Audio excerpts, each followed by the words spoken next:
I don't understand. What's the bit? There's no bit. I don't hear anything different. This podcast is entirely artificially. Did you put an effect on your voice or something? Because I can't tell. You just sound normal. The buttons don't exactly Brian hit, always so sounds like a missing it. Cylon to me.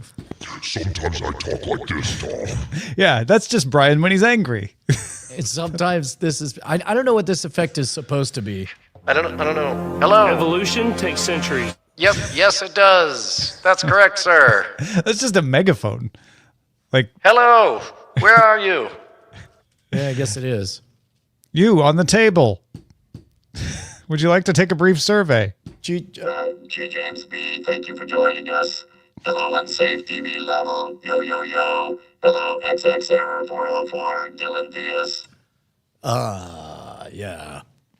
So yeah. Anyway, I was complaining that I was complaining that I'm gonna have to lovingly handcraft a repair to the bonus episode. What are our big headlines, Tom? I should write them on here. On the Cordkillers? Yeah. You don't own anything. Yep. K-pop Demon Hunters is the most streamed Netflix movie ever. And if you thought Dolby Vision was great, wait for the sequel. Dolby Vision 2, The Visioning. Envisioning. You don't own your movies? You don't own your movies? No. There we go. You don't. All right. I'm ready to rock when you are, sir. Oh, hold on. I got to take this. Oh, well, I gotta play this. Oh no, these buttons aren't doing what I want them to do. There you go. Here's some hold music. What? Corporate rock. Let's go. Your cord cutting is very important to us. Please stay on the line. All right. Here we go. The real thing. Pepsi in 3, 2.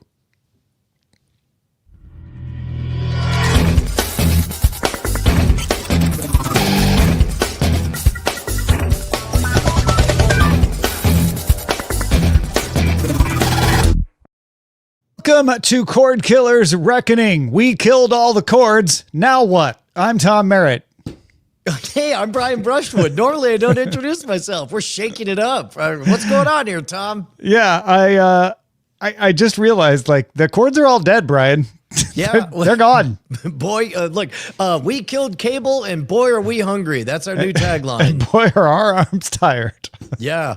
Well, the stabbing. The original Hatchet Man. Yeah, in case you weren't paying attention for the last 20 years, we started a program, said Cable should die, then Cable died, and we covered its death, and now we're covering the apocalypse. And now we're just on a quest to find out how to watch what we want, when we want, on whatever device we please.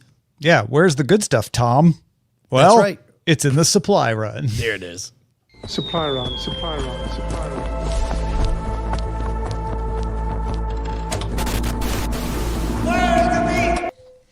Not the beef, the good stuff. The amazing Sharon Harding over at Ars Technica has a nice overview of the fact that when you buy, and I use air quotes if you can't see me, when you buy a movie from a digital store, what you're buying is a license, not the movie itself. Technically, that's actually true of physical media as well. It's just harder to enforce revoking that license when you hold the disc in your hot little hand.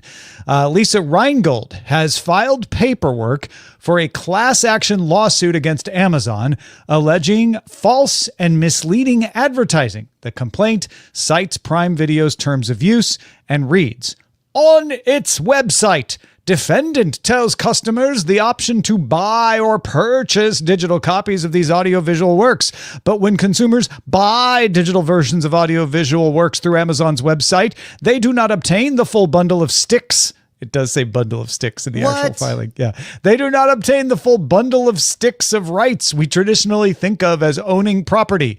Instead, they receive non-exclusive, non-transferable, non-sub-licensable, limited license to access the digital audiovisual work, which is maintained at the defendant's sole discretion." This is similar to a complaint that was brought by someone named Amanda Caudle in 2020. Cottle's complaint argued that Amazon secretly reserved the right to terminate consumers' access, and Cottle's case was dismissed, the judge ruling that the plaintiff lacked standing. So it wasn't on the merits of whether that was true or not. It was like, this is not your case to bring. A California law, however, has taken effect since then, took effect in January, banning the selling of a digital good to a purchaser with the terms buy, purchase, or any other term which a reasonable person would understand to confer an unrestricted ownership interest in the digital good or alongside an option for a time-limited rental. So this gives standing. Amazon can use the word buy only if it makes it clear that what you're buying is a license. And Reingold's complaint acknowledges that, yeah, Prime Video shows the relevant fine print below its buy button, but says the notice is far below the buy movie button, buried at the very bottom of the page, and is not visible until the very last stage of the transaction after a user has already clicked the buy button itself. Brian, it's no surprise to either of us and probably most of the people watching that when you buy something, you don't really own it. Do you think that this is a legal case? Well, okay, keep in mind, we're only at the question of, does it have standing? Does it pass the rudimentary sniff test? And yes, I'll agree. We've talked before about this. I emphasize that English is a living language, and and the original last time we fussed over this, I ended up believing that the simple fix was quite simply use the word get. The word get is less reasonably charged than buy, and the whole point here is, can a reasonable person think that they're actually buying a forever license? And to be honest, I feel like increasingly fewer people feel that way, but enough that I can understand, and enough that I'll say, yeah, it does have standing. But this is not going to result in some kind of giant mega refund for anybody. At most, we're going to see a change to the UI that they're going to stick to their guns. They're going to say buy, but underneath it'll say, what am I buying? And then you could click on it once, and then you'll never look at it again. And it'll be a thing that says you're buying a license. They'll raise the text that says it's a revocable license to higher on the page, right? Yes. Because everything you're talking about is already there. The case is like, it's too hard to see. You don't notice it. And depending on the judge, they may say like, yeah, but it's there. Like, if you can't take the time to read everything about what you're buying, well, that's on you. Yes. And I guess on top of that, there's an interesting, very simple calculus when it comes to, because all of this starts to seem very in the weeds and silly. So it's like the lawsuit is over the website layout design. Like the lawsuit is you want to move a block of text. And then the calculus from Amazon's perspective becomes quite simply if then. If does moving the text result in lower amounts of us getting paid? The answer is almost certainly yes. That's why the text is where it is, because you got to believe they do A, B, C, D, E, F, G testing on all this stuff, and they figured out that the text is currently in the optimal place to maximize the amount of money that they make. So the question is, should we move the text all the way up? It will cost us money. How much money? I don't know. How much is this lawsuit costing us? Because as long as the lawsuit costs less than what we would be losing, then keep on fighting this silly lawsuit. And then meanwhile, at some point, I'm sure they're testing out words like get or any of the other stuff that we talked about.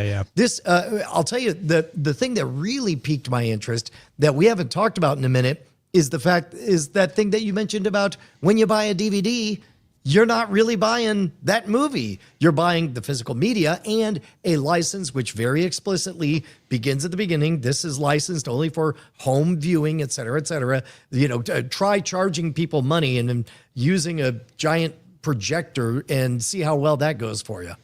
Yeah. The only thing that different from digital media is the fact that it is much more difficult for Amazon to come into your house and take that DVD back. Should Amazon have been the person, MGM, whoever, right? Whoever you bought that DVD from. And the courts have ruled that you have the right of first sale of the physical wrapper of that movie, right? Like you can sell a DVD, you can sell a used DVD. The courts have not recognized any right to say like you have the right to resell your digital files. There have been people pushing for that. Cory Doctorow has been one of those who's like, we should have a right to resell our digital files. That should not be something we can't do. If we can resell DVD packages, we should be able to resell digital. But the courts have said it's the package you're selling, not the license. And so arguably, if you buy a used DVD, you might not have the rights to watch it technically. But again, nobody is going after that. No one's bothering to pursue that because you would spend more money going after it than you would make, right? However, with the digital stuff, they would like to be able to revoke things simply because they want to be able to make changes.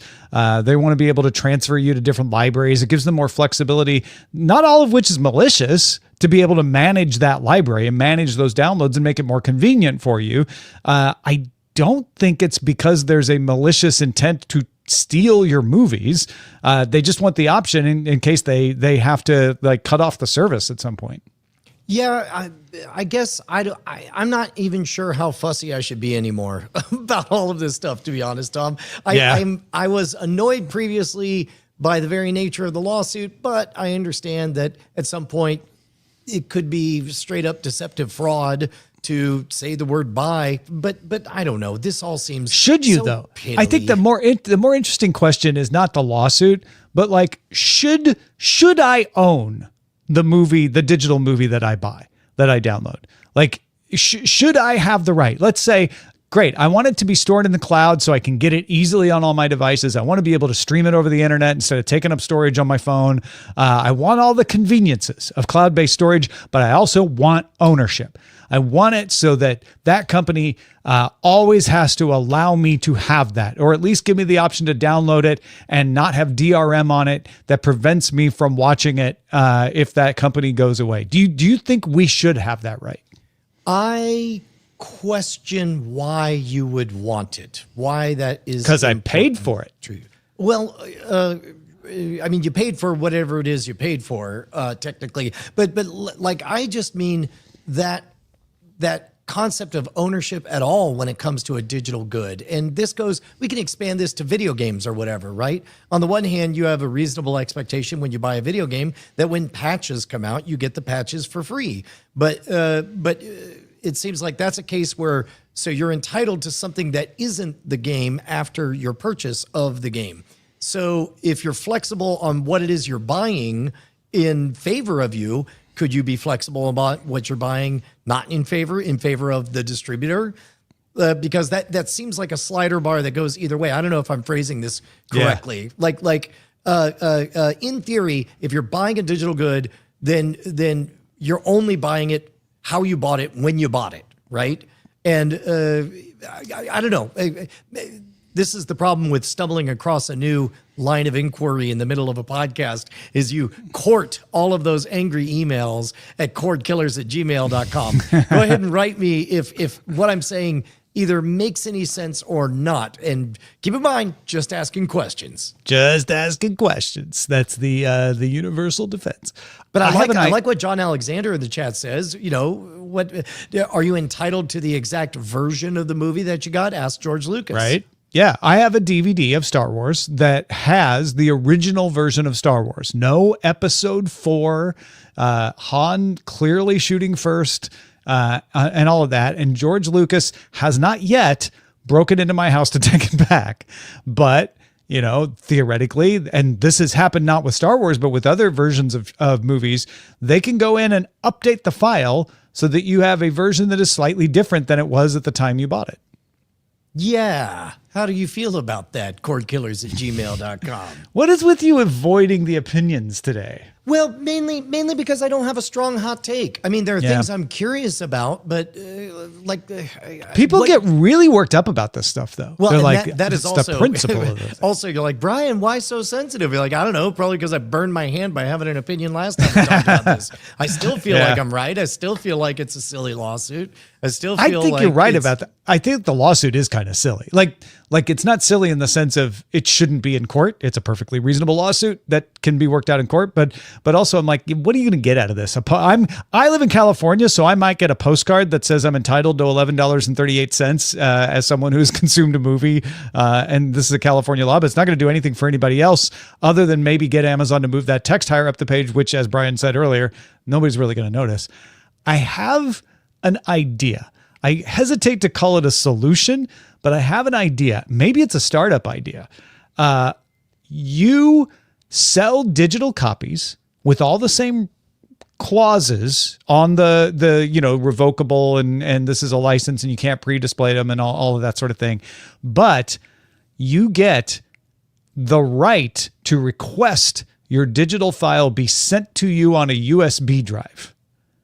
It will then be removed from your cloud library, and then you have it. And it will not have DRM on it. It will be your file, and you will have a physical container for it, because people like to own things. What do you think of that? I think that, number one, I think publishers have a reasonable expectation. I think stockholders, for whatever reason, like DRM.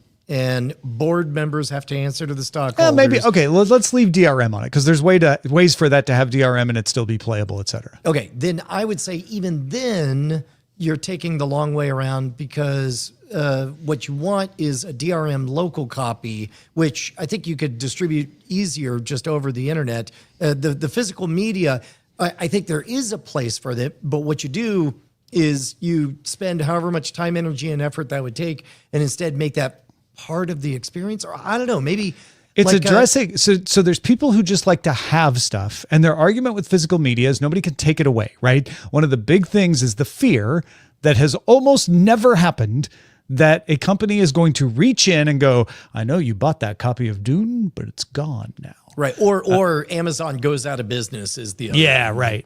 And every time that has happened, either the company has backed down and said, actually, we renegotiated the rights, so we're not removing the stuff. Or the company that went out of business was like, yes, but we've transferred all your rights to this other company. So you can, as long as you log in by this date, you can move your library over. You almost never see it lose because nobody wants that blowback, right?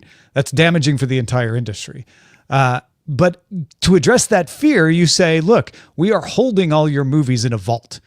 And at any time, you can remove them from your cloud library and have them yourself. Most people won't do it, but I wonder how many people would sign up knowing they have the option to do it.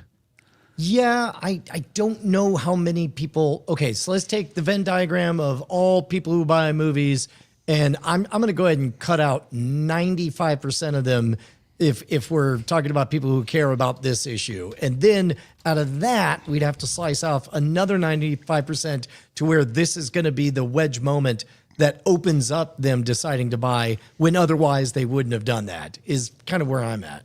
I stole this idea from a 2001 era Topps trading card service called eTopps. Oh, brilliant. Brilliant. There was a hot minute that in theory they were going to do the same thing with Magic the Gathering, where you could have either a physical card or a virtual card and swap them out.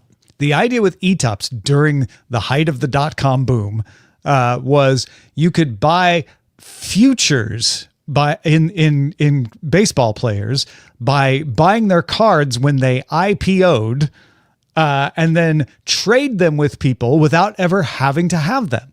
So I could buy the Albert Pujols rookie card when it was IPO'd at $1, right? And then, the value would go up because some people wanted to have it. And then you could sell it for $1.50, et cetera, et cetera. And the premise was, we have a copy of your card. If you want us to send it to you at any time, we'll send it to you. But then you can't trade it on our system anymore. As long as you leave it in our hands, then you can digitally trade it and sell it and buy it, et cetera, et cetera. Topps actually is just this year closing that system, sent me an email and said, hey, remember when we said we had copies? You can either choose to get store credit at Topps.com for all the cards, or we could send you the cards. Whoa. And I said, send me those cards. Yeah. And so they're shipping the cards to me now. And that's what gave me the idea of like, most of those people won't even get this email. Most of those people forgot this even existed, don't care anymore. So they don't have to have that many cards. It was the idea of it that worked. But I was surprised. I was like, oh, wow, they actually made the cards. That's interesting. That's amazing. It tickles another memory of mine. I want to say maybe 2002, maybe 1999. There was a hot minute that I had back when you would have just gigantic sleeves of CDs, like those Case Logic things, 100 in there. I think I had 3 of those. And I'd been personally ripping all of them into MP3s or collecting MP3s, whatever. Like I was mostly digital at that point. But then there was a giant fire at Bonnie's art studio and they were melted down to just giant blocks. And so homeowners insurance, in my experience, has never been worth anything at all, except for in this one time when I had done the unheard of thing of having MP3s for everything, but took photos of the melted slag of all these CDs. I think I got like $2,000 out of that. Wow.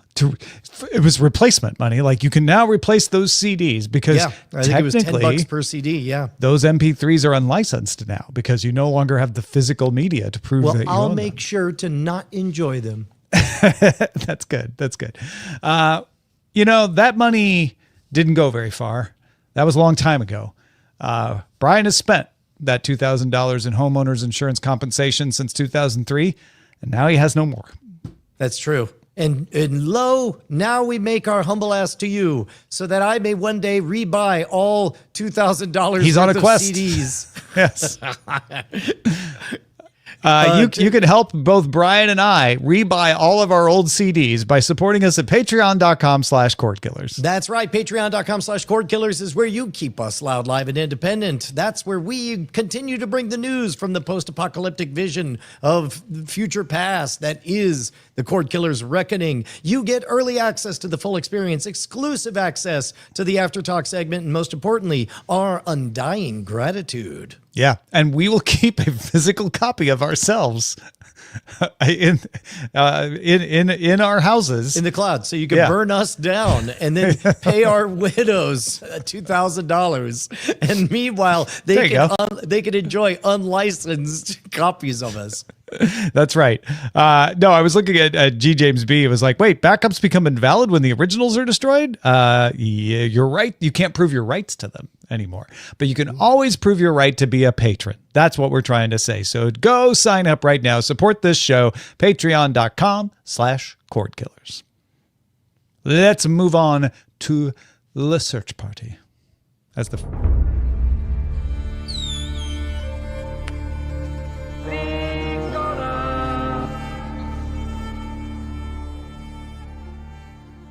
Last week, we said K-pop Demon Hunters was just days away from passing Red Notice.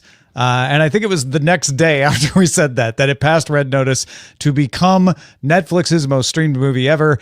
BBC says over the summer, the film gained momentum through word of mouth, boosted by viral videos and memes. It's memes, Brian. Memes did it. Yeah, this is it passed the threshold from being super cool to being played out. It's too what is it? Nobody goes there. It's too popular. That's the official take. Yeah. It's too. Nobody goes there. It's too crowded. K-pop Demon Hunters now Netflix's most streamed movie ever. Just one of the many arc stories you can follow by being a Cordkillers viewer every week. No surprise, of course, there's more talk of a sequel now because Netflix is like, oh, people seem to like this. We should probably make more of them. Yeah. And I guess, I don't know. It's so fascinating whenever a piece of art transforms simply by becoming universally beloved. And anybody who invested early in a indie band or whatever has had the experience of the mixed, confused sensations that you get when they become super, super popular. And I'd imagine that's what's happening to a lot of folks with this property. Yeah, there's a little bit of talk of gatekeeping, that kind of thing. It could make Oscars history if it gets nominated and wins both the animated feature-length category and Best Song. It has not been nominated for either yet, but it's campaigning and likely to get a nomination for those. Only 11 anime films have received any Academy recognition. Not every animated film that wins an Oscar is an anime film. There have been 2 winners in the animated feature category, Hayao Miyazaki's Spirited Away and The Boy and the Heron, and 1 animated short, La Maison en Petit Cube, in 2008. K-pop Demon Hunters probably going to win an Oscar, maybe 2. Man, I don't know whether to see it before or after. After the Oscar, you think it'll feel different if you wait? Yeah. I wonder if you know what, I am going to wait then, because you were going to wait anyway. You weren't going to watch it. I mean, to be honest, I missed my window when I found out that my 17-year-old had already seen it. Yeah, I will come to Austin if it wins both Oscars and watch it with you. How's that? Ooh, all right, deal. Yeah. Fubo Sports has introduced a new skinny standalone streaming plan that just has 20 channels, its most sports-centric channels, including access to ESPN Unlimited. That will be available starting September 2nd. Cost you $46 for the first month and then goes up to its regular $56 a month.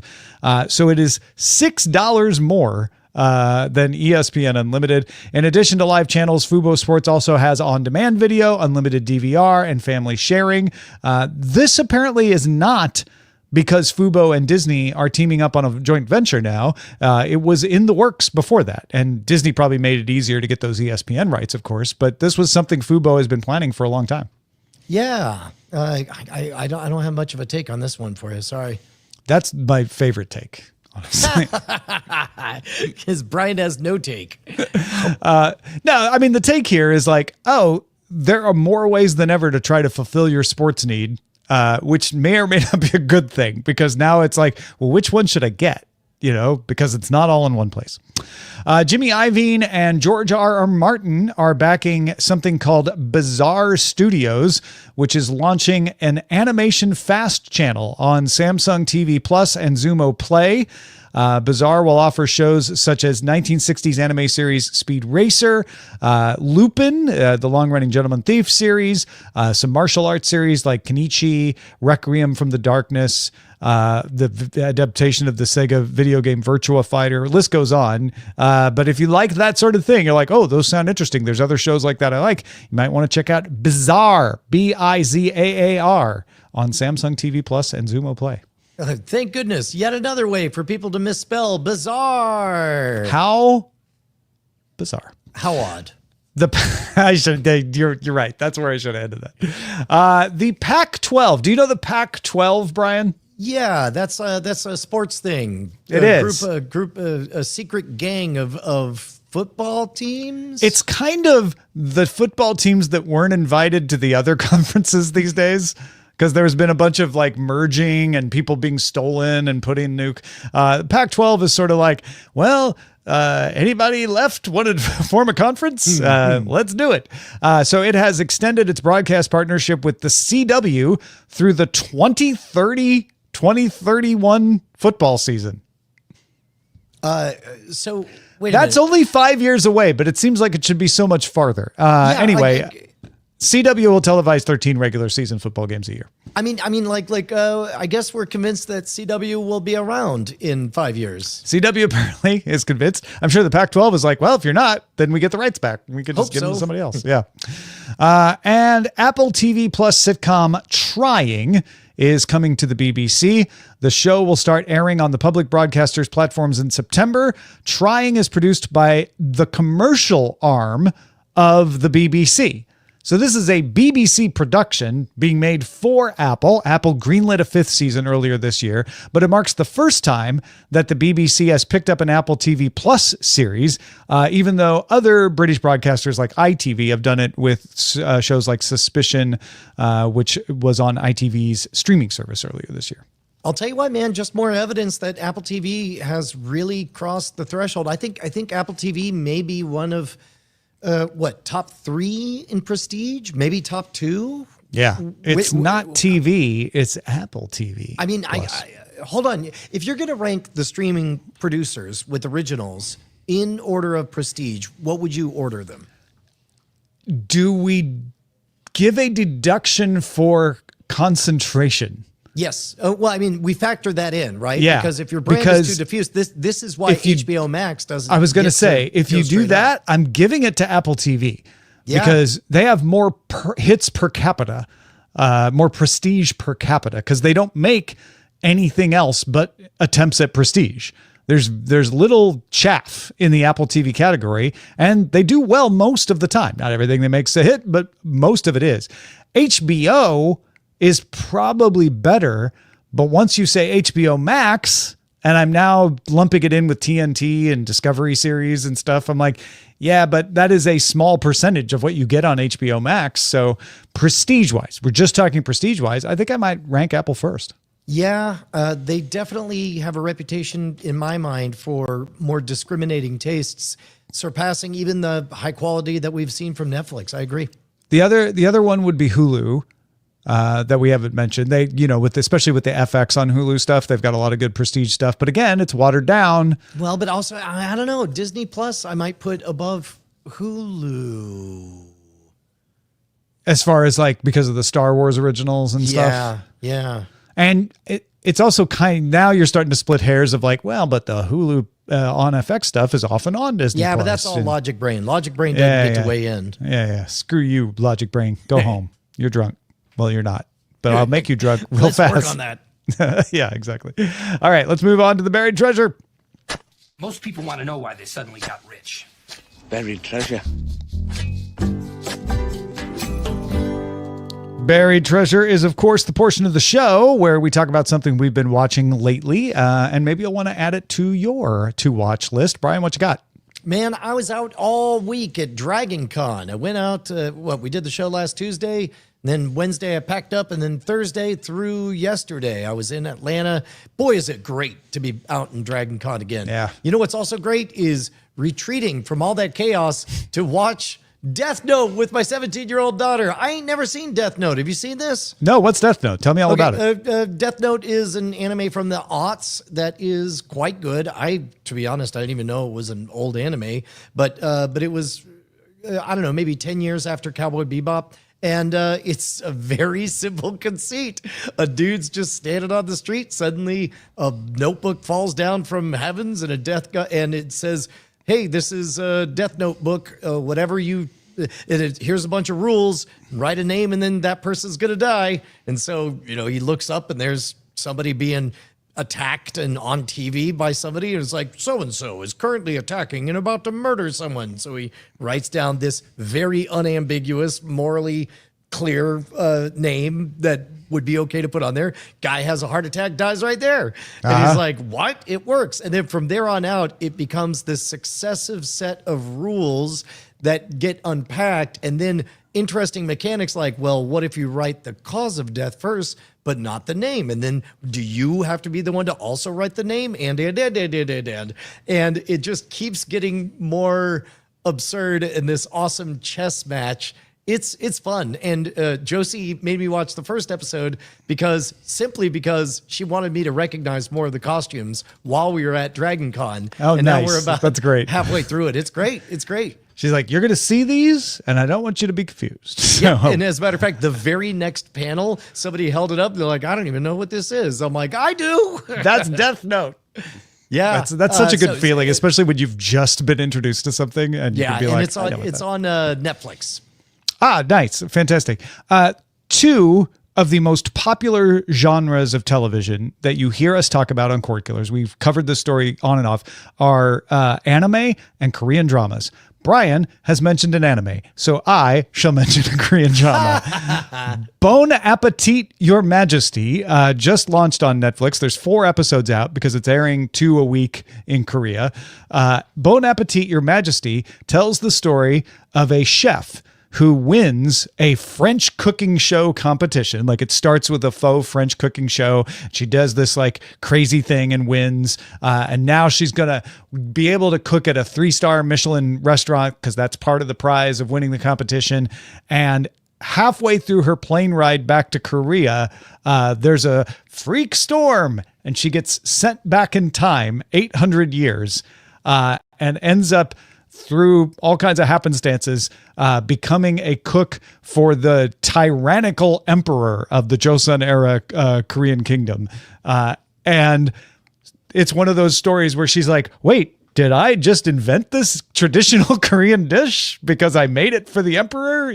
Sort of thing. Okay, Tom, I don't know. One seems more likely than the other. I can't tell whether or not you've mentioned this before and I'm hearing it again, or whether or not there are just so many time travel K-pop or Korean dramas. There's a lot of time travel K-dramas. This is very similar to one I've mentioned before called Mr. Queen, where a chef doesn't win a competition, so it's very different. But a chef falls from a building, and when he wakes up, he's in the body of a concubine who's about to be married to the emperor. It's super So it's different. It's entirely different. Actually, it's in funny. This one, the Death Notebook was spiral bound. In the other one, it had glue bound. What's funny is I thought that too. I was like, okay, so this is going to be a different version of Mr. Queen. But this one is more about food. This is definitely playing on everybody's fascination with food cooking shows. So there is that difference. But yes, the bones and the superstructure are very similar. And it's well done. And fun to watch. So if it sounds fun to you, Bon Appetit, Your Majesty, also on Netflix. If you got something we should be on the lookout for, let us know. Email us cordkillers@gmail.com. All right, Brian, what weird things have you got going on? Oh my gosh, man, it's coming up. Now that I'm back from Dragon Con, I have to be getting ready for the Do Your Weird Thing class, which I'm so sorry that you won't be here. You had to go off and have an anniversary. Yeah, I know. It's not. It's just like the 22nd one we've had. We've had so many before, but we seem to want to keep celebrating them. So. Yeah, well, fair enough. But the rest of you guys do not have that excuse. So the rest of you guys need to go to scamstuff.com. That's gear for the modern rogue. You'll see right there at the front. You'll see me holding a goat next to Matt Donnelly. What you're signing up for is 2.5 days. My favorite thing at this Dragon Con was the panel on how to make better social media. Turns out I knew a thing or two about it. I ended up doing an hour nonstop of everything from how to format, how to title, how to thumbnail, how to draw in a crowd, how to keep a passionate fan base, how to monetize them effectively, all that stuff. And now all I want to do is share all of my secrets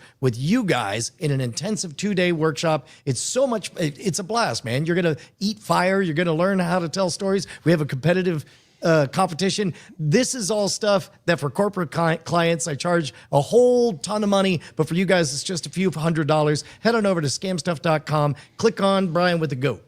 Yeah, click on Brian with the Goat because it's your chance to meet Rob Dunwood from Daily Tech News Show. Because guess what, corporate clients? You can get around Brian's corporate charging. That's what I did. Okay. I'm like, I'm just going to send Rob to this because it was so much fun and I learned so much. Rob's going to learn so much too. So I sneaked in and I was like, let's have Rob go. Yeah, dude, it's quite good. It's quite good. I'm very, very proud of it. Thank you very much to everybody who's coming, and I'll see you guys 19th, 20th, and 21st. Do it. All right, let's scan the horizon. Send a scanning to avoid. Scanning the horizon! Dolby announced Dolby Vision 2, The Visioning. It's just called Dolby Vision 2. The conference IFA in Berlin is going on, so they thought they would give us all the details. Dolby Vision implementation of HDR. HDR is the method where you actually get some use out of a 4K picture by optimizing color tone and brightness in a way that you could do on 1080, but it doesn't show up very well. You got enough pixels with 4K to make it work really well. Some of the new features from what Dolby calls content intelligence are things you might expect. So precision black, so the dark parts get even darker. Ambient light detection to detect how bright your room is. And then you can use data from the video created by the creator of the video to balance it properly. There's a sports and gaming optimization tweak that makes sure that those look really good. Bidirectional tone mapping gives you higher brightness, sharper contrast, more saturated colors. All of these can be summarized as Dolby Vision 2. It's better than Dolby Vision 1 at all the things that it does. But they also brought out something called authentic motion. Brian, if you had to guess, what would you think authentic motion was? Yet another rebrand of the 240 hertz upscaling. That is exactly correct. Are you serious? Are you serious? Dolby describes it as a creative-driven motion control tool, aka motion smoothing, but good. It claims to apply smoothing on a shot-by-shot basis, so not across the entire video, just where they think it will eliminate judder while maintaining the 24p cinematic look. Hisense will be the first TV with Dolby Vision 2 support for any of its TVs coming out this year that use the MediaTek Pentonic 800 chip, so their premier line, basically. France's Canal Plus will be the first content provider that will use Dolby Vision 2 in its content, because you need both. You need to be able to see it. You need to have content that uses it. And just to add to the confusion, there will be 2 versions of Dolby Vision 2, depending on how powerful your TV is. Dolby Vision 2 Max will provide unique premium features, though they didn't exactly lay out clearly what those are, just that the non-Max one has the core next generation capabilities made possible through the new Dolby Image Engine and Content Intelligence. So I'm not sure how it breaks it down between that, but more powerful your TV, the more features you get is usually the way that goes. And this authentic motion is the one that got everybody like, wait, you're going to do motion smoothing on everything? How's that going to go? Yeah, I mean, that's a whole debate that we get. Well, at the very least, even if this kind of raises some red flags, because I'd imagine if you're a filmmaker, that means somebody who is not the director long after the fact is going to decide which parts get goosed up.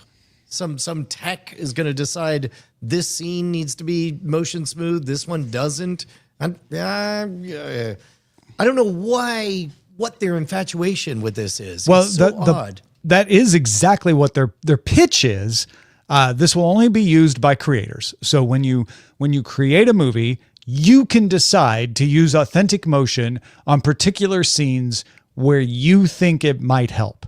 And then it won't be used on the rest of the movie. Just in particular shots where you're like, well, this is an action scene similar to sports that would have its look improved and no one will notice. It'll just be smooth. And then we'll go back to 24p after.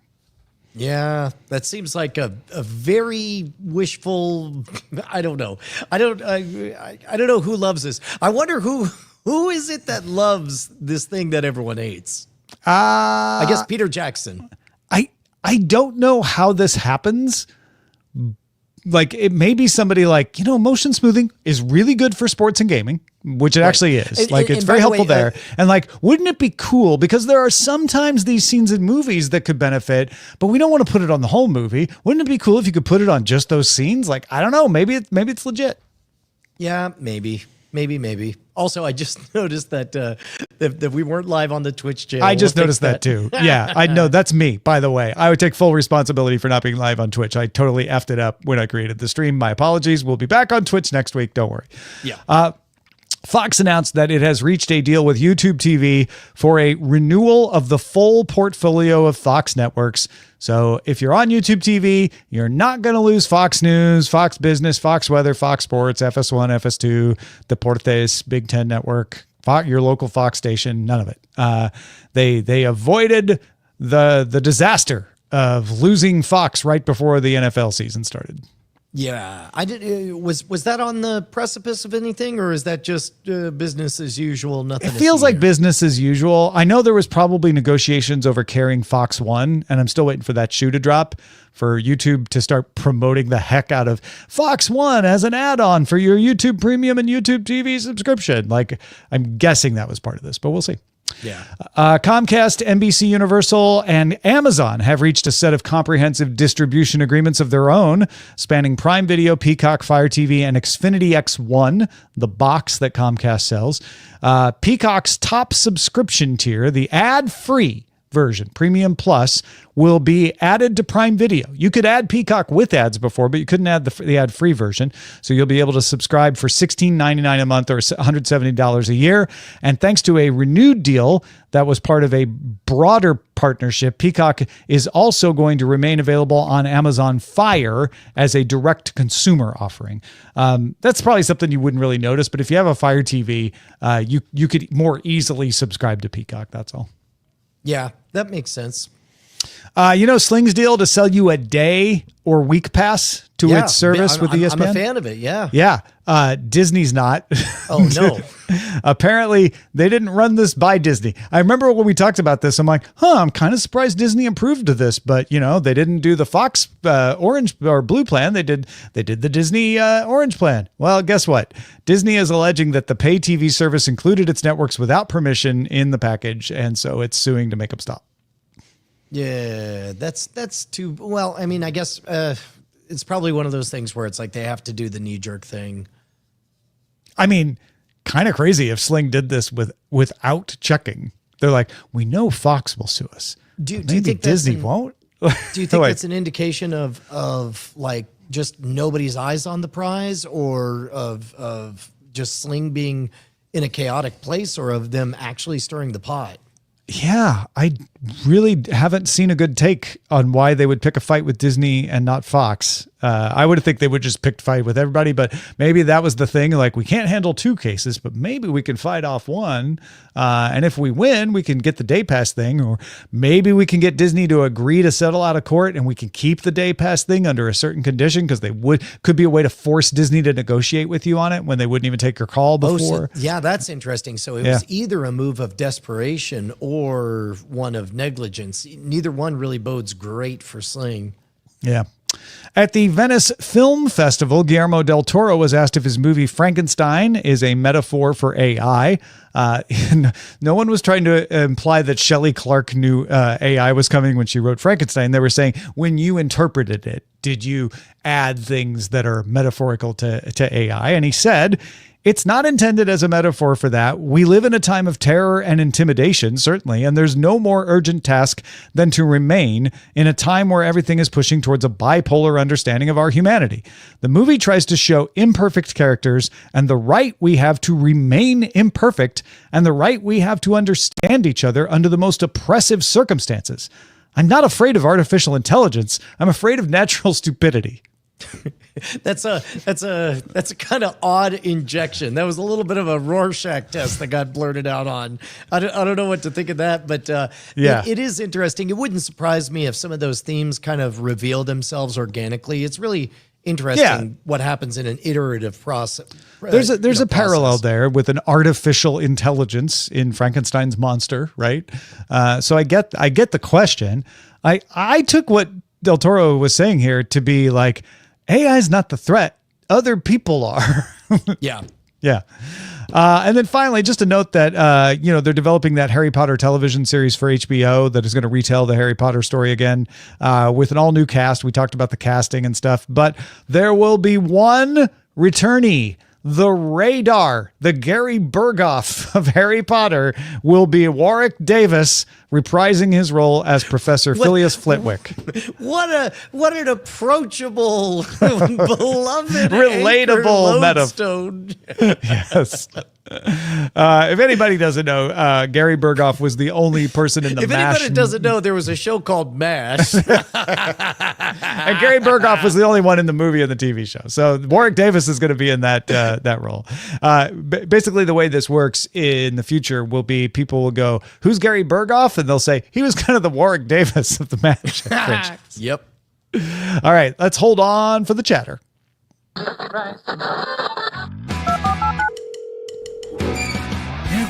Got mail. Oh no, we have disappointed Bill, who is near Athens. I think it's Athens, Georgia, but it could be Greece. I enjoyed your conversation about Disney killing the Hulu app, but I was yelling in my car when you did not get to the biggest question about Disney doing this with Hulu. If Disney was going to kill the Hulu app, why did they buy out Fox's share of Hulu instead of letting Fox buy it from Disney? Because you get all of the Hulu library, you're just putting it in a different app. I mean, Bill says there isn't much original programming associated with the Hulu brand, but there's a lot. There's a lot of FX stuff. There's Handmaid's Tale. There's a lot of library stuff. There's probably more than Bill realized. He's saying they don't need Hulu as a place to put non-Disney princess material. But they didn't buy it just for the technology, although apparently they used a bunch of Hulu tech in the Disney Plus app.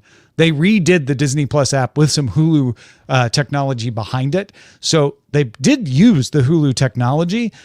You could sort of look at this as saying they took the best of Hulu, its content and its technology, put it in the Disney Plus app, and now they don't need 2 apps anymore.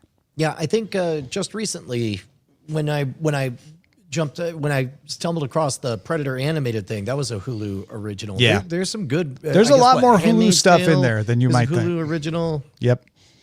Mike in Mississippi says, howdy, gents. Since you're considering following up Bonanza with Yellowstone on the full experience, I thought I'd pass along a connection they share in addition to their basic premises. Michael Landon's daughter, Jen, played the supporting role of Teeter on Yellowstone.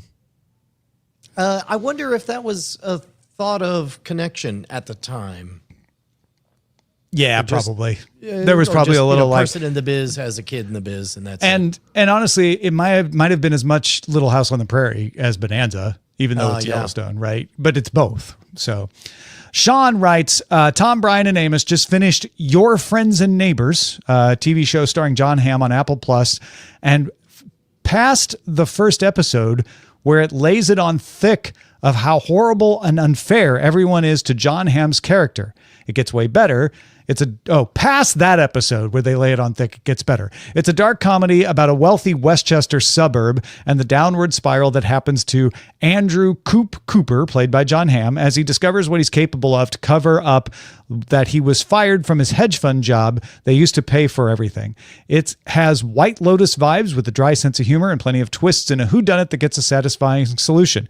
For your next full experience, may I suggest... not that one, apparently. He says, may I suggest a time traveling series like Netflix's Travelers, NBC's Timeless, Hulu's Future Man, or ITV's Time Wasters. I really thought he was like, I'm setting this up to be like, for full experience, you should watch Your Friends and Neighbors. He's like, no, Your Friends and Neighbors is pretty good, but for your next full experience, you need to do a time travel episode. Yeah, no, I actually like this idea. Although Yeah. I wonder how Future Man holds up. I remember really enjoying Future Man when it came out. And of course, we have listeners who remember the time before they got TV. Jamie writes, I was 5 or so when our neighbors got their television. Every afternoon about 5 p.m., my brother and I would drop in to watch Ramar of the Jungle.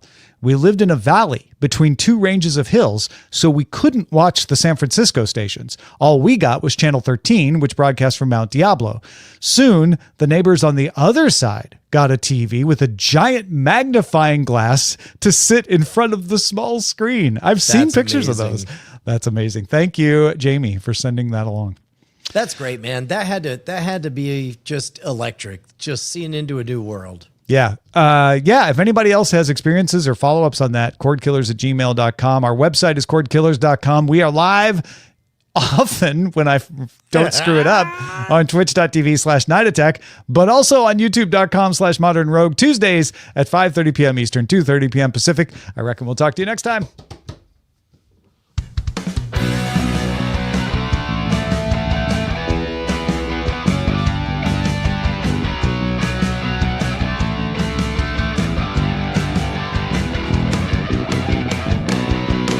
Diamond Club hopes you have enjoyed this program.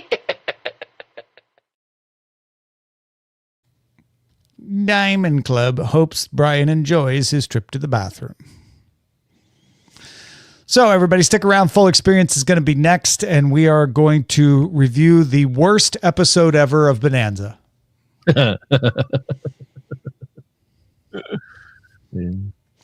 That would be The Strange One from November 14th, 1965, season 7, episode 10.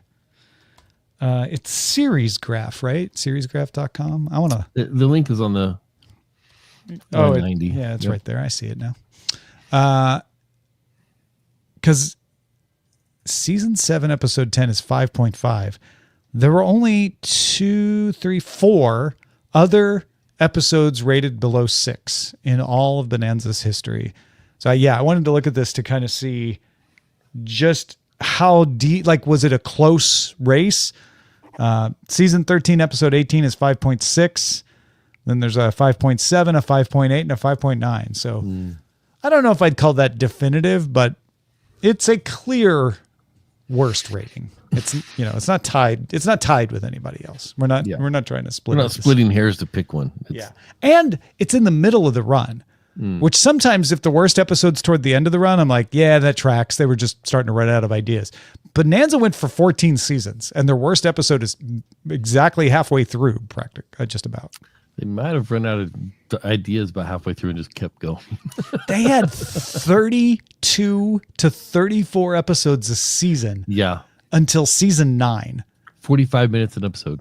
And then it wasn't until their second to last season that they went down to the industry standard 26 episodes a season. Yeah. And then the last season was a half season, season 14. I'm looking forward to watching that final episode because it's 1973.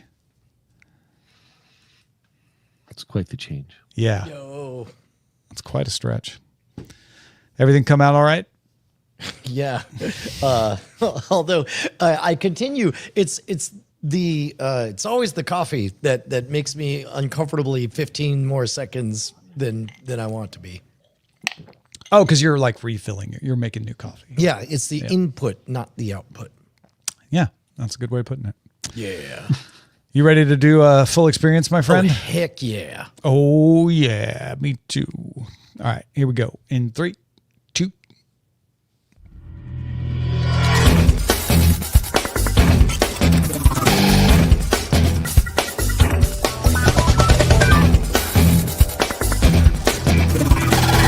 Welcome to the full experience. This is an endeavor to catalog the greatest television and sometimes not so great television shows of all time to see if by watching 4 episodes, just 4 episodes, no matter how long the TV show ran, 4 episodes that will give us the cultural literacy to talk about that show as if we had watched most of its run.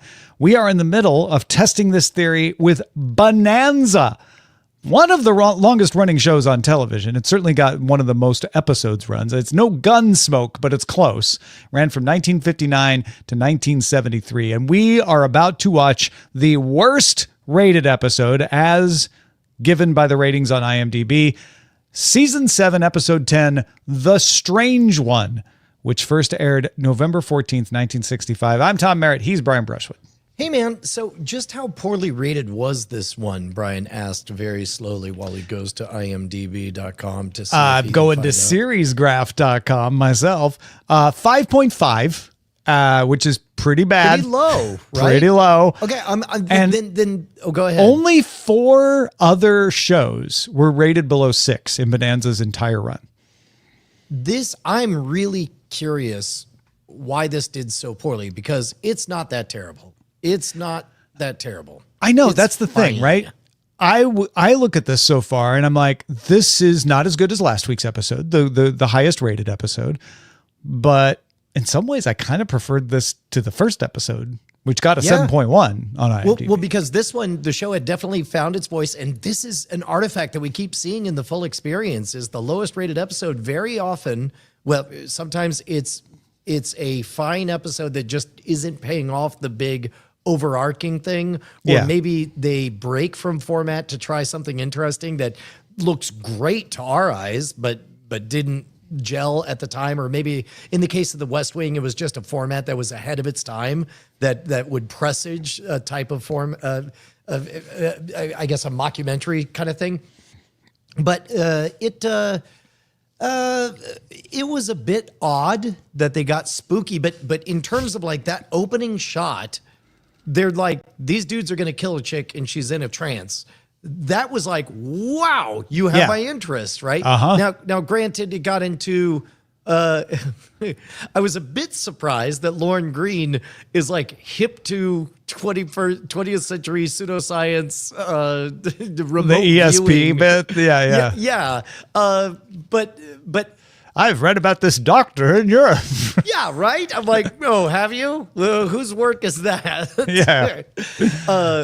But it was like, why can't you be enlightened, you benighted savages? Not everything is a demon. Sometimes it's something real, like ESP.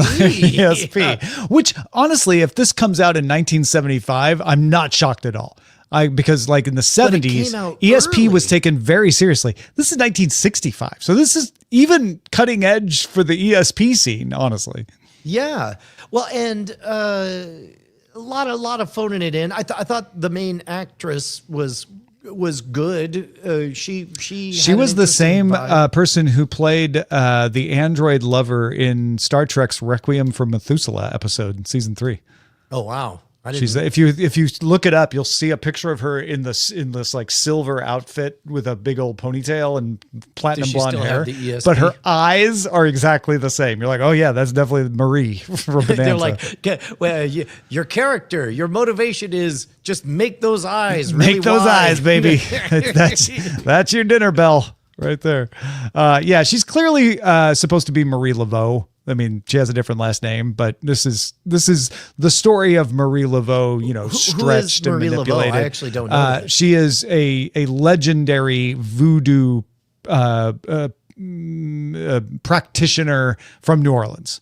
And so this is like a fictionalized. What if she This went is west? like they just called her Marie, but it's like, what if Marie Laveau was somebody's daughter and went out west on the wagon train instead? And it had some of the things that I have found to be very interesting about Bonanza, where it is culturally literate in a way I don't expect from a 60s television show. Like the sort of subtle, like, well, she's not bio people. She's actually, that's actually Creole. I'm Cajun. And they never use the word Cajun. They just talk about bio people. But it's like that is a distinction that most television shows at the time would not have bothered with. They would have been like, the French speaking people from New Orleans. And that's I think fine. that was a bit of the stunt that they were doing, and maybe this is something that Bonanza did on the regular. But there was a pretty significant socially progressive, astute lesson in the highest rated episode, and maybe they were going for some kind of enlightened vibe on this one, even right down to the ESP thing, since it was so much before the pseudoscience hype cycle. Yeah, somebody in the Bonanza writers' room was trying to elevate the content, but keep it entertaining, right? Like play both ends. Like it's and cowboys and horse riding and guns, but we're going to slip in some interesting stuff here and there.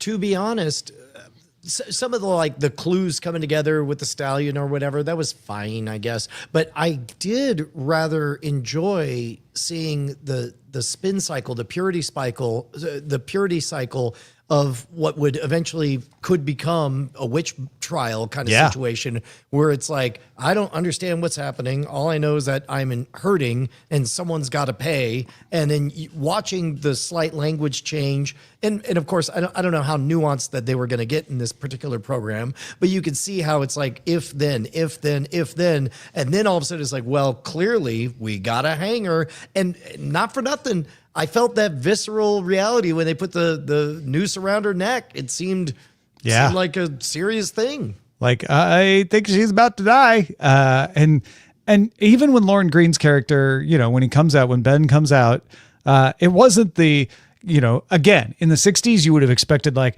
we can't do this, chewing the scenery. It was close, but it was not nearly as bad as I would have expected. Although with her on the horse, they're about to whip the horse's butt. And so I'm like on edge about like, oh my God, that horse it's just going to go. She's done. Luckily, the horse did not react at all. When he yelled, "Stop!" No, he didn't yell stop. He fired his pistol. Oh, right. He fired his pistol. Yeah, I thought I'm like, exactly. last yes. time I checked, that's going to cause a bit of a That problem. would make this horse. That is a well-trained horse. Like you want a horse that will not leave the hangman's noose until you tell or it to. even notice or something tells me You it can shoot a gun next to this horse and he won't go until you tell him to. Also, not a clear-cut happy ending. And again, Bonanza with the like, it takes all kinds of people. We need to understand each other kind of message. But they didn't say, and she'll be fine. Like, do you think she'll be all fine? Yeah, sure. I bet she'll be fine. There's like, one thing we've seen on Bonanza is at the end of the episode, the problem needs to go away. Leave the ranch. You know what? She's off the ranch now. There's nothing we can do about it. Just we need pray some for the Deep best. Space Nine here. Like, how about this ship goes? Honestly, the music hilariously like playing up every time she got a vision was really bad. That was very cheesy and mockable. And it got a little draggy here and there. I was kind of checking to see how much time was left a couple of times. That's the worst I can say about it. Otherwise, I thought it was decent. You know, it was really interesting because when I was at Dragon Con, I did a lot of speaking on the skeptic track, and there's different vibes. Like 20 years ago, I would have been annoyed by the credulous kind of, hey, ESP is a real thing. But now I've mellowed so substantially that I don't know. I don't know how much of my affinity for this episode or my lack of repellence for this episode was just extracting after 4 days of intense, like, panels. yeah. No, that's a good point. I made this note, when they asked her about, like, wait, do you have powers? She lied to them by using the rational explanation.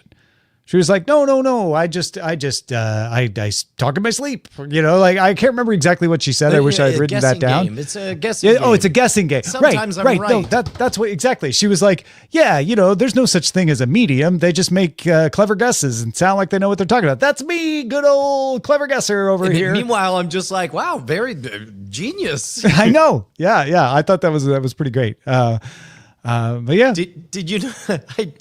I don't know how it got left in the script. I guess they needed a punch out of some variety, but like just out of nowhere, Michael Landon says, hey, anyway, I'm going to lie to you and tell you I had a psychic vision about a bet you should place.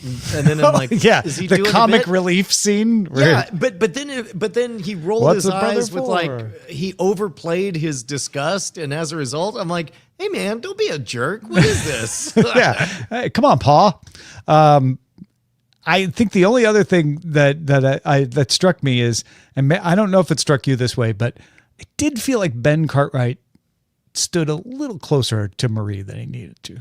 I think that given the actual ages of consent during that time, I was not as put off it as I wasn't would be put off, but I noted it. That's I'll be like, Lauren Green. I also noticed real close only to that one scene. time that I saw the shadow of production equipment appear on Oh, Lauren really? Green's When belly. was that? Yeah, on his belly? Yeah, it was at the end of a scene. He was crossing before it faded out.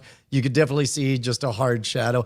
I don't know what it is, Tom. I think it has to do with, as a kid, I could never see any of that production stuff, and now having the experience and everything being film transferred to above its intended level of quality, I just love it. I loved it in Miami Vice. I loved it in everything we're doing. It's become a recurring segment on the Full Experience. I hope you guys don't hate it, because no, it's great. It's my favorite mini game. It always tells me something, and when you screen cap it's funny. As a matter of fact, the opening scene, they had to, they're on the soundstage, and so to give kind of a grandiose kind of vibe, you want to kind of pan back from something. But because they're on the soundstage, they're panned in so close that, to be honest, it felt like Land of the Lost. I was like, that's a styrofoam block. And then it pans out. I'm like, oh, you were only able to pan back 4 feet and onto the soundstage. Yeah. Well, and granted, 1965 televisions that were mostly black and white,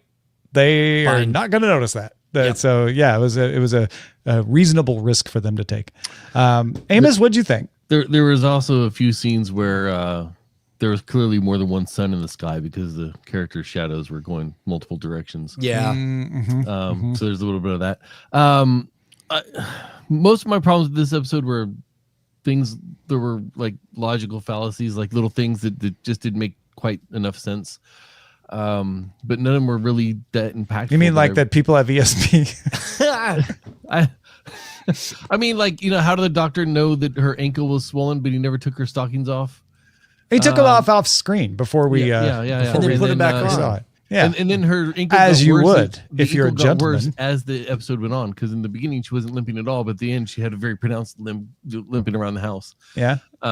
So little things like that were getting me. I thought the story was just okay, and I don't remember my viewing of the show when I was younger ever venturing into the metaphysical. And maybe that's why this got the low rating. Is it maybe the only time or one of the very few times they did? Yeah. And then of course I watched with my wife, and at the end my wife was like, "Why are you going with your parents? They try to let them kill you." Yeah. Oh, you know what? I wonder. Hold on. Let me throw. Mom a little, was real sorry. Look, You guys know I'm a good card-carrying skeptic, except when it comes to corporate conspiracy theories. That's my blind spot. That's my. Let me throw this at you.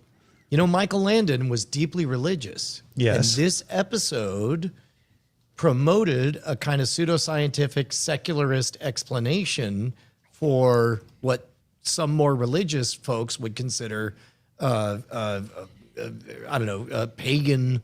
You mean the she-devil? Man, there's some word I'm trying to access, but whatever. Point is, do you think Michael Landon was maybe annoyed by secular kind of pseudoscience instead, and it acted as though the religious folks were benighted, and maybe that's why? Wouldn't surprise me if Michael Landon really wanted to sell that snarky thing. That would kind of maybe pro witchcraft, as G. James B says. Yeah, man, I don't know. My corporate conspiracy sensors say that should be the possible reason. Yeah. Also, I don't know if I missed it, but did they ever explain the medallion? Yeah. She was had given wear it. she was given it by the woman who cursed her. The woman who predicted that she would always bring tragedies gave her that and said, "If you don't wear this, you will die." Got you. I must have blinked really hard on that part. Yeah. It really didn't carry any other meaning. It wasn't like I was like, oh, this is where she gets her visions and they're going to take it away from her and see if that, no, it was just like, yeah, I have to wear it or I die. And it's got a snake on it. Well, and also it the worst is a MacGuffin secret, ever. Again, it's like I give so many passes because it's such a restrictive format. You have to have somebody who comes in after a commercial break who needs to get it immediately. Yeah. So it's like, have her pull out the giant medallion that says this. And it lended a spooky air, right? Like, ooh, she's got that medallion with the snake. What's that mean, right? So a lot of people, that would just be expanding the spookiness of the episode. Yeah. Maybe. By the way, bad shouts out to Browncoat TBTH. TBTH. Yo, word OVG, what gangster. I agree. I think that's a really good point. Yeah. No, I thought that too. All right. Any other thoughts on Bonanza, the Strange One, season 7, episode 10? No, I didn't hate it as much as I thought. Did you guys hate it? I didn't. No, don't get me wrong. I'm not advocating that this was like horribly underrated or anything, but I'm like, if this is the worst Bonanza, Bonanza was pretty good. Like, it was fine. It had weak spots, but it wasn't awful. Watching this episode felt like work. Yeah, it did get laggy for me at times. I agree with you there. Like usually when we're watching shows, even if it's a bad one, I can sit there and go through it, and it's like, oh, this is this is the worst of my job. This isn't so bad. This actually felt like work. Like, oh, come on, can this episode just end? Can we just? Yeah, it sounds like it was even leggier for you than it was for me. How about you, Brian? If I'm oversharing, I had just gotten back from Dragon Con, and migraines, they can be triggered not just by stress, but actually when you kind of relax. And I had that come down after 5 days of stress. And so a visual migraine happened. So quite literally 30 minutes of it, I was not able to physically see the entire screen. And so I was playing multiple mini games, which probably gave it a little bit of a boost on there. So our reviews are like little draggy, felt like work, made me blind. Yep. Got it. So that's the Strange One. We will be wrapping up Bonanza with the 4th of our 4 episodes, the final episode of Bonanza's series, which aired in January 1973, season 14, episode 15, The Hunter.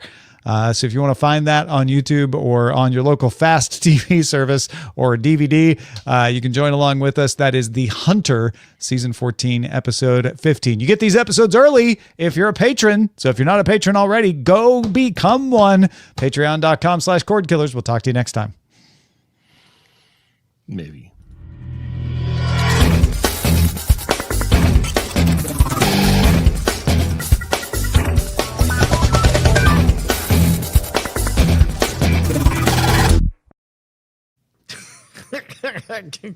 I liked maybe making it in there. Like a threat. If you don't become a patron, we just might stop. I almost always make a little smart remark when things are going, but I was hitting the buttons and like the buttons weren't working, and I was like, well, maybe, and I meant to be muted, but yeah, I guess it's just gonna live there now.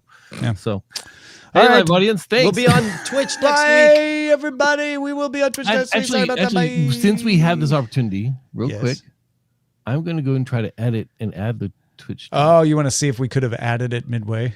Oh, this yeah. is great. This is a good natural So we experiment. can tell the Twitch people like, hey, we know we screwed it up, but we'll be back next time. Yeah. And we're on Modern Road. We're just adding the Night Attack channel. Yeah, right? I screwed up and chose Cordkillers Yeah. YouTube channel instead of Night Attack just because I wasn't paying All attention. right, let's hit the button and see if it does what it.